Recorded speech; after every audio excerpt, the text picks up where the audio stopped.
In the beginning, there was silence, and the people said, "Let there be sound."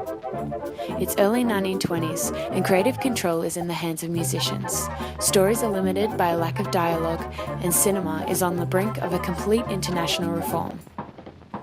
And it all started here, at Thomas Edison's laboratory in West Orange, where W.K. Laurie Dixon recorded the very first video and audio in synchronization as a test for Edison's kinetophone. The device's concept paired two of Edison's successful inventions, the kinetoscope, which allowed single viewers to enjoy short vaudeville films through a peephole theatre, and a wax cylinder phonograph, the first viable means of both recording and reproducing sound. Edison persisted his efforts with the marriage of sight and sound and stood against the industry's movement toward film as a public exhibition. Despite this, many believed that large-scale projection of feature-length films was the next step forward.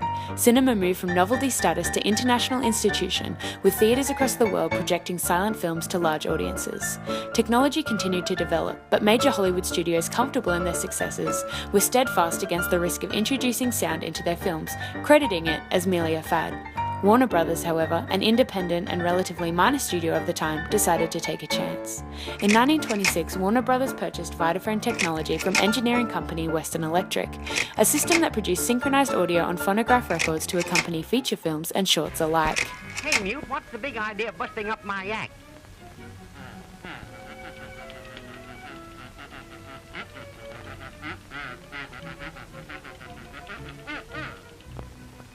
Projectionists now had the difficult time of operating both the projector and the Vitaphone, and audiences had the difficult job of remaining silent throughout an entire feature film. Warner Brothers intended the Vitaphone only for synchronized musical and sound effect elements, never for dialogue, but it was the two incidences of improvised speech in the 1927 film The Jazz Singer which cemented sound's place in cinema. Wait a minute, you ain't heard nothing yet. Wait a minute, I tell you, you ain't heard nothing. While the popular belief was that audiences did not care to hear what characters were saying, this film proved that in fact they did.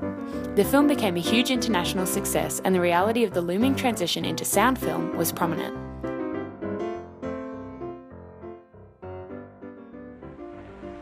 The introduction of the Vitaphone has been received both by the public and the artistic world with a great deal of interest and favor. This proved to be a huge economical hit, as the movement required new sound studios, recording equipment, theatres equipped with sound systems, and a remodelling of the star system, specifically the dismissal of performers with undesirable accents or voices.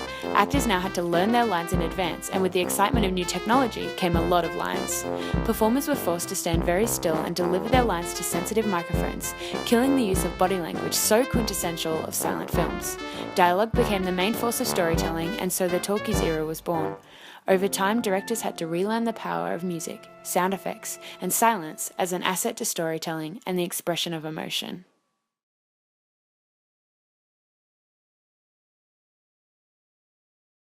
Within the next 2 years alone, sound films proved their place in cinema, making up 75% of the films produced in Hollywood alone. However, the booming success of sound film met its match upon the next technological innovation, the popularization of television in the 1950s. With plummeting audience attendance, more attention was paid to making the cinema experience something unachievable within the limits of a person's own living room. And so came the development of multi-track audio. Through decades of development, surround sound was perfected into the immersive experience of today, eventually showcasing audio indistinguishable from live sound. The technology, while taken for granted now, allows a closer mimic of reality, creating a deeper connection between an audience and a film. It gives full creative control to directors, allowing them to create the perfect soundtrack. It brought us music, it brought us songs, it brought us a whole new genre of storytelling. It gave us words. If you go, where shall I go? What shall I do? Frankly, my dear, I don't give a damn. And while a picture tells 1,000 words, Warner Brothers gave us 1003.